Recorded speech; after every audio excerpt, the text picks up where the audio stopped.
Let us continue growth and development. Let us see the stages of growth and development. Stages of growth and development can be divided into two. One is prenatal period or intrauterine life, and the second one is postnatal period or extrauterine life. So, growth and development is divided into two, prenatal and postnatal. Let us see in detail regarding the prenatal period. Prenatal period is mainly divided into three. Ovum or a fertilized ovum. Okay, this fertilized ovum is from 0 to 14 days after conception till the missed period. It is called as ovum or fertilized ovum. From 14 weeks to 8 weeks. Okay, so here completes almost 2 months. 3 months is the first trimester. But from 14 weeks to 8 weeks, it is called as, the baby is known as embryo. From 8 weeks till birth, baby is known as fetus. So prenatal period is mainly divided into three: ovum or fertilized ovum, embryo, fetus. Ovum is from 0 to 14 days, embryo is from 14 days to 8 weeks, and fetus is from 8 weeks to birth. In postnatal period, there are 6 stages: neonate, infancy, toddler, preschooler, school age, and adolescent. This division is not found in everywhere. This is the division that medical science is using. Depending upon the nature of the children, they can be called in different terms and they can be classified in different way. And what we follow in the medical science, the postnatal period has 6 substages. Okay, the first is newborn. As you know, newborn or neonate. It is from birth to 4 weeks of life or from birth to 28 days. So newborn period is from birth to 28 days or 4 weeks. First 4 week after birth is known as newborn period. Infancy is from 1 month to 1 year. Infancy period is from 1 month to 1 year. So first 1 month is a newborn period. Afterwards, it is an infancy period. Next is a toddler. From 1 to 3 years, the baby is classified as or known as toddler. Okay, toddler is from 1 to 3. Okay, this is a period where the baby is very vibrant. Okay, they are so charming and okay, they are very naughty. At the same time, they give bit of trouble to the parents. It is a part of their development. Fourth one is preschooler period or early childhood. Okay, this is the period just before schooling. So that is why it is called as preschool child. So it is 3 to 6 years. Of course, it is in according to Indian system, they go to the nursery school or LKG, UKG during this particular period. That is a preschool child or early childhood from 3 to 6 years. School age or middle childhood is from 6 to 10 years. Okay, so commonly it is called as 6 to 12 years. But there is slight difference. Boys, okay, for the girls starts puberty early. So that is why it's 6 to 10 years in girls and 6 to 12 years in boys. But commonly when we say, we can say it as 6 to 12 years. School age is 6 to 12 years. Since girls starts puberty early, because from the beginning of puberty, adolescence begins. Okay, so that is why girls starts puberty early than boys. So school age is from 6 to 12 years. More specifically, 6 to 10 years for girls and 6 to 12 years for boys. Adolescent. Adolescent is the period from puberty to adulthood. So it changes, okay, as girls and boys have got different growth rate here. Early adolescent, middle adolescent, and late adolescent. If it is difficult for you to study, you learn it as 12 to 18 years. Commonly, we can call it as 12 to 18 years. Early adolescent means first 2 years. Okay, for girls it is 10 to 12, and for boys it is 12 to 14 years in boys. Middle adolescent, 2 years afterwards. 12 to 14 in girls and 14 to 16 in boys. Late adolescent is the next 4 year. Okay, that is 14 to 18 years in girls and 16 to 20 years in boys. So this is regarding the postnatally, how the baby is divided. Postnatal means it is not just a postnatal period, it is the period after birth. So that can be divided into newborn from 0 to 4 weeks, infancy 4 weeks to 1 year, toddler 1 to 3 years, preschooler 3 to 6 years, school age 6 to 12 in common, but specifically, still more specifically, 6 to 10 years in girls and 6 to 12 years in boys. And adolescent is from puberty till adulthood. And adolescent can be again divided into 3: early adolescent, middle adolescent, and late adolescent. Prepubescent means puberty changes have occurred, but the menarche has not started in girls. Okay, middle adolescent means they have the puberty, they are in puberty, and the late adolescent, they post-pubescent period. Next is importance of learning growth and development. Why you should learn growth and development as a nurse? What is the importance of having a good knowledge regarding growth and development to function as a nurse? Okay, first one is, there are 6 points under that. First point is to know what to expect of a particular child at any given age. It is normal for a newborn or even an infant to suck the fingers. Sucking the fingers up to 3 years is considered as normal, but after 3 years it is considered as the sign of stress. So the same behavior is normal in one age, it may be abnormal in another age. Even after the child become adolescent, if he continue to suck his fingers, that means the child need to be given certain therapies and that area has to be taken care. So to understand the child, so we can expect from a 1-year-old child, we can expect sucking thumb. Okay, it is off. There is no problem. And passing urine up to 2 to 2.5 years in the bed is considered to be normal. Yet for 10-year-old baby is passing urine, it is absolutely not correct according to the age group. So, what to expect from a particular child?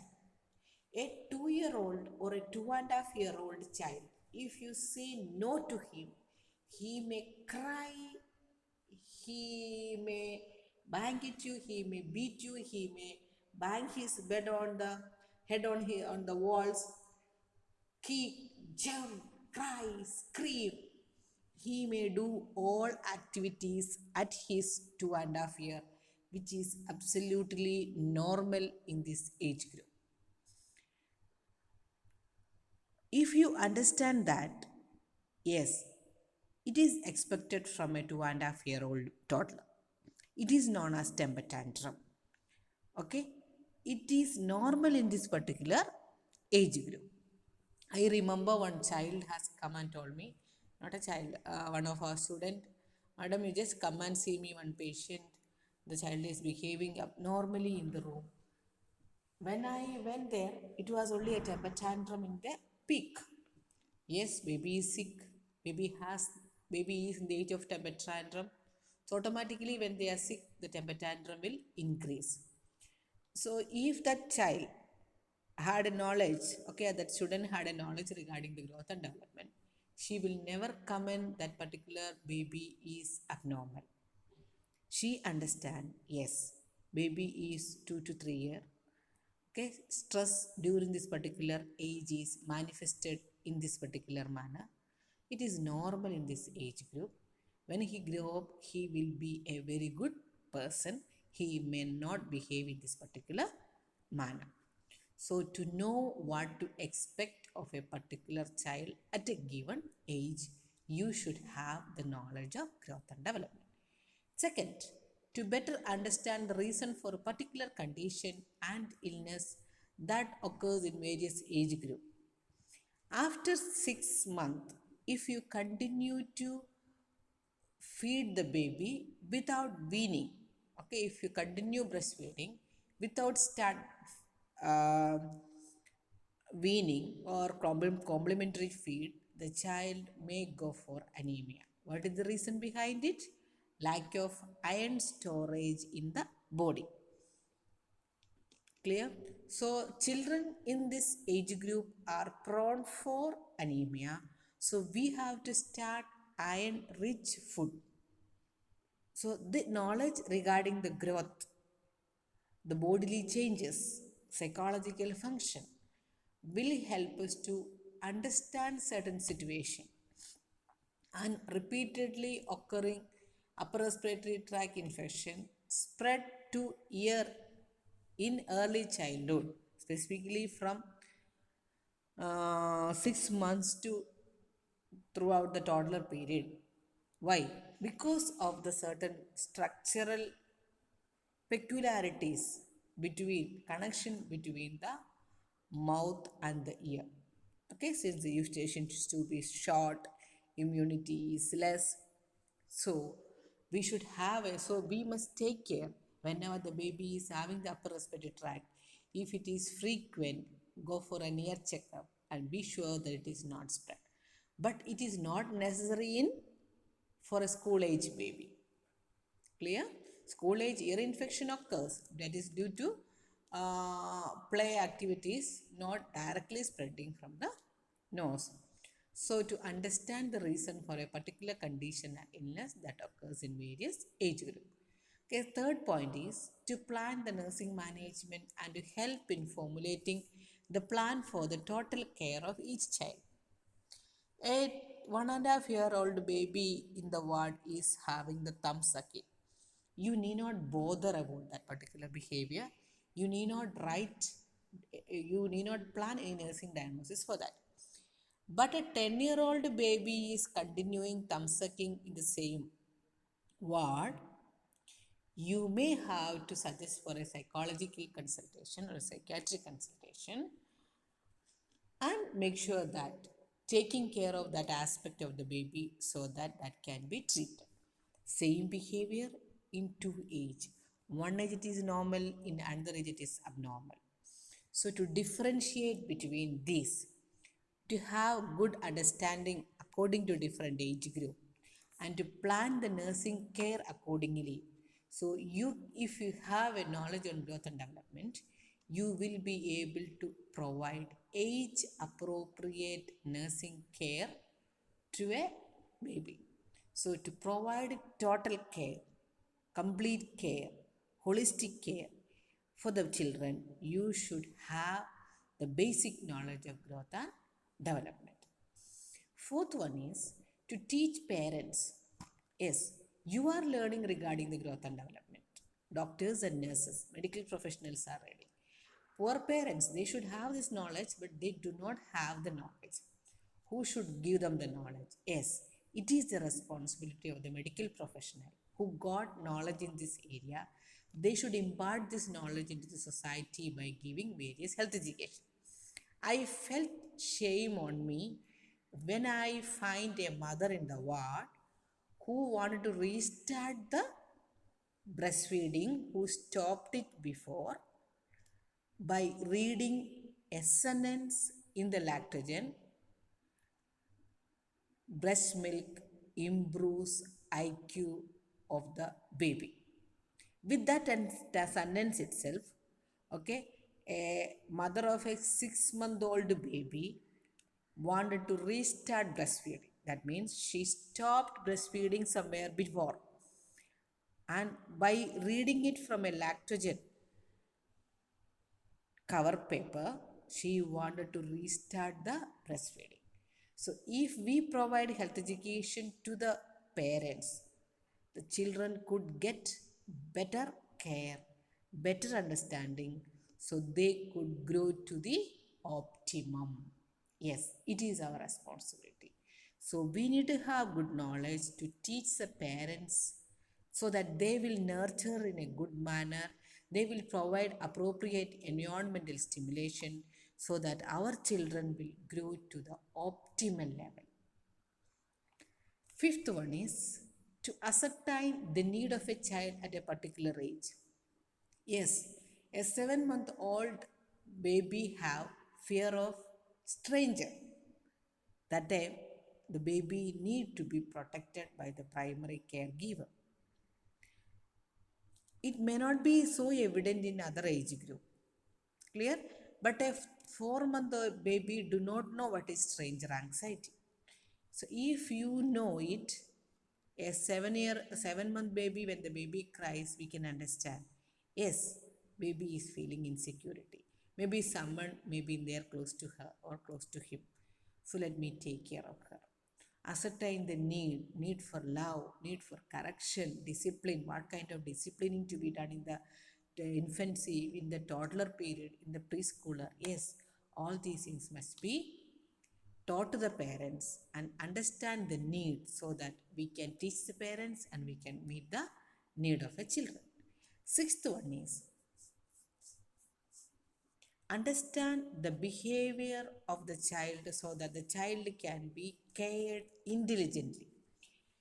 A 6-year-old baby solves a very complicated maths. What it indicate? Without even learning maths, if he is solving it very clearly, we can understand he has got more ability in this area. Okay, he is a gifted child. So give the background in such a manner, give a better advanced care for the baby so that he can have developed the gift which he got, which may not be present at the all other children. So we can see in your life you will see underdeveloped children, normally developed children, and gifted children, those who grow beyond expectation. So according to the level of the baby, to treat them, to provide basic support, to provide the environmental stimuli, you should have a good knowledge on growth and development. Yes, it is your responsibility to learn it properly. Without that, a child health nurse cannot give good care to the children.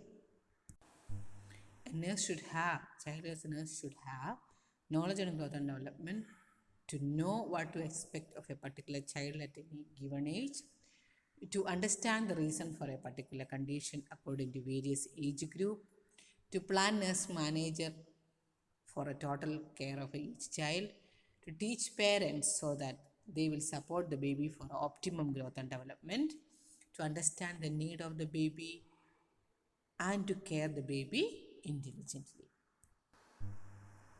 Thank you. We stop today's class here. Hope you understood. Thank you.